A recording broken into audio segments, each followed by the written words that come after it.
All right, guys, we're doing a quick preview here. Coming up here, it's not going to be a full show today. It's going to be just a quick little 10-minute preview for the game tonight. But we're excited to preview the game. The Minnesota Timberwolves are up 3-1. Can they close it out against the Golden State Warriors? This is the Daily Wolves courtside bonus on the side. I'm joined by Trip today, one of the OGs, one of the originals. How you doing, Trip? Good, man. How are you doing? I'm good. I'm excited, man. I'm excited for tonight. I've been waiting for it. I feel like it just gets antsy when it gets to this point. It was this way last time when we were facing the Lakers. We were up, but you just got to think the Warriors. This is your opportunity to prove to everybody that you take care of business. You're a different team. You've changed, and they need to do it tonight. They still have to come out there. They have to take them serious. I'm excited that it's a Target Center game. It's going to be crazy in that building tonight. I think the fans are coming tonight with that confidence, that feeling, the belief.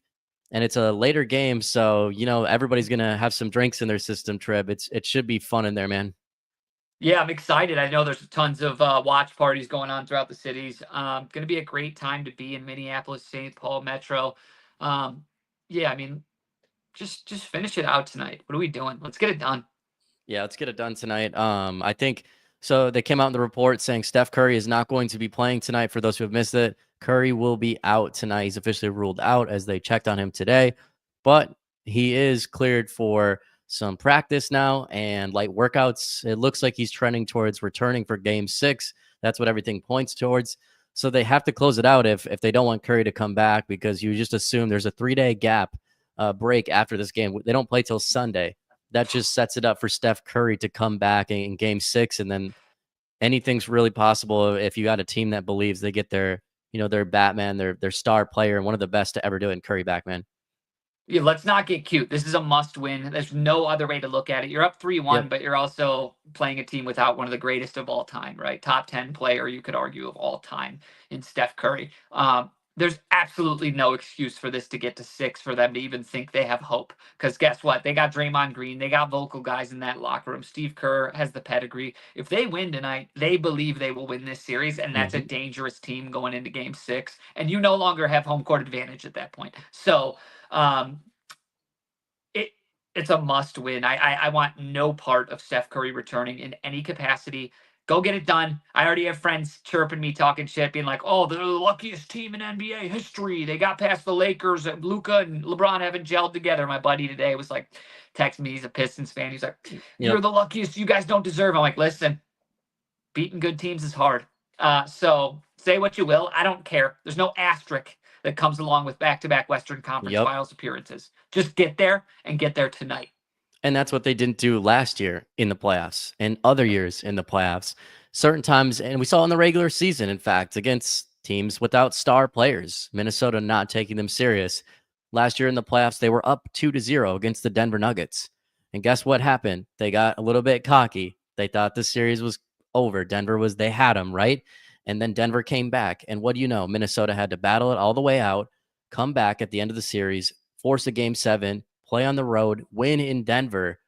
But what happened is the players, Mike Conley got hurt, Ant got hurt later, and they were just all banged up and tired. They were just beaten down. And by the time they got to the Western Conference Finals, they had no more energy. And they came out and they said that. And that was why the Mavericks just looked the way they did against Minnesota. So if anything, the players acknowledged, A, we need to train better. We need to be in better shape to play longer now, to play through June if need be. So they trained harder, but also now they know how important that rest is, and not to screw around with the rest anymore, because they've hopefully learned from the Denver series where they didn't take care of business even though they were up. Hopefully tonight they come out and they take advantage. Trip. Look, if you want to learn from any moment, just look back to the exact series that you referenced. What happened in Game 7 when Denver was kicking our ass? Everyone I know that was hating on the Wolves was texting me saying, "Congrats, oh so Yep. close." They let their foot off the gas, and the Wolves came back and had one of the greatest come from behind victories in NBA playoff history. Mm-hmm. And treat tonight like a Game 7. There's no excuse. Put your pedal to the metal. Go earn a couple days extra rest and get it done tonight. This is a critical game. You mentioned it. Steph Curry probably trending towards a Game 6. Maybe he isn't. Maybe it's all smoke and mirrors to get, people believing. Whatever the case may be, let's not even let it be a discussion. Wrap it up tonight and call it a series. Yeah, and I don't want to go back to Golden State either with the belief, giving fans belief, giving everyone belief that Curry's coming back. And what if he does return? Then you're all of a sudden all the fans that are attending that game, it's just insane, and that atmosphere will be wild. And then all of a sudden, all the players believe, the coaches, the fans, and it's insane in there if they win. And it's just not an atmosphere Minnesota wants to put themselves in. You got to take care of business tonight. It's huge. Going into tonight as well, it's I'm curious to see who sets the tone early for the Timberwolves.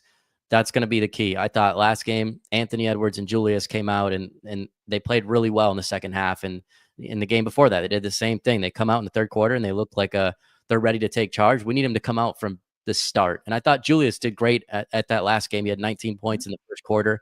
Anthony Edwards was a little bit quiet in the first half, but I think Minnesota has played a little bit like, we're kind of, we're hanging in there. We're saving our energy in the first half, and then they've exploded against Golden State.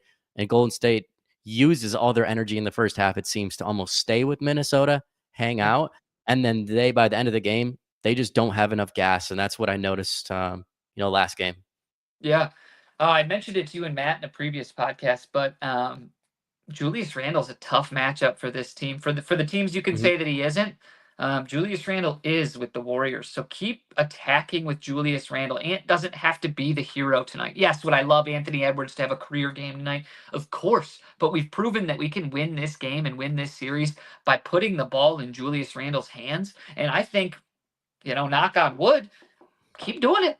Seems to be working. Keep doing it.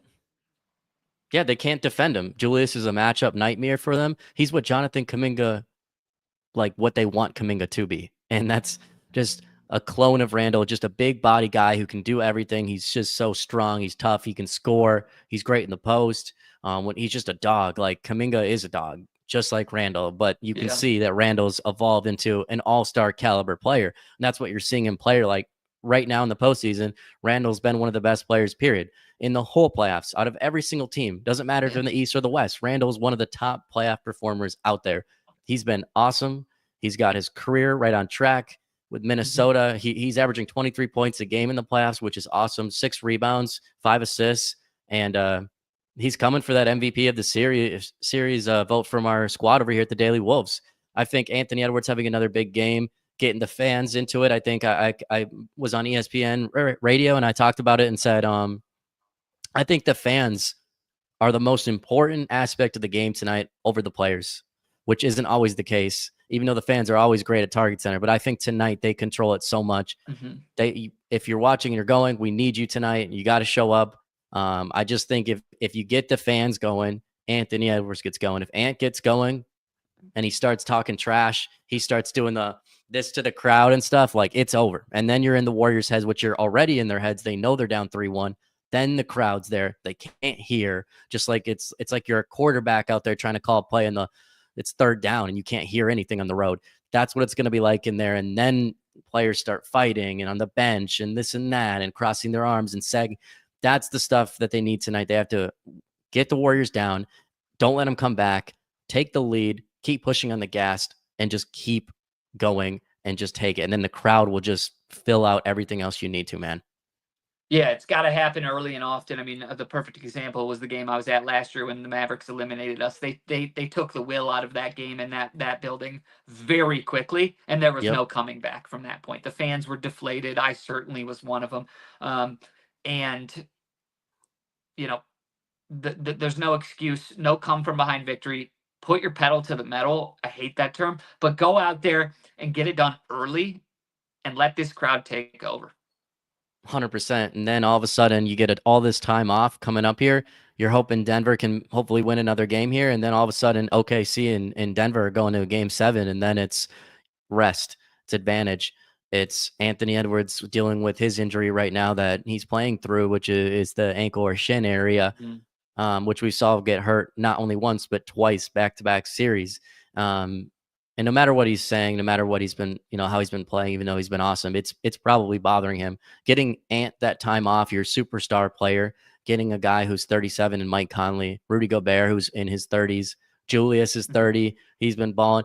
It's so helpful. I think Dante is more hurt than we think. Andrew brought that up when we were on the show that there could be an issue with Dante that hasn't came out because he's been super off. But just getting guys healthy like that, That's going to be big because the Thunder, they're coming, they're young, they're athletic, and they're deep.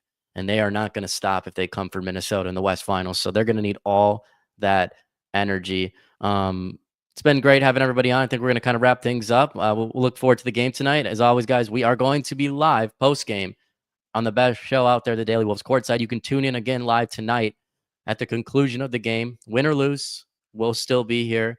As always, go Wolves. Go Wolves.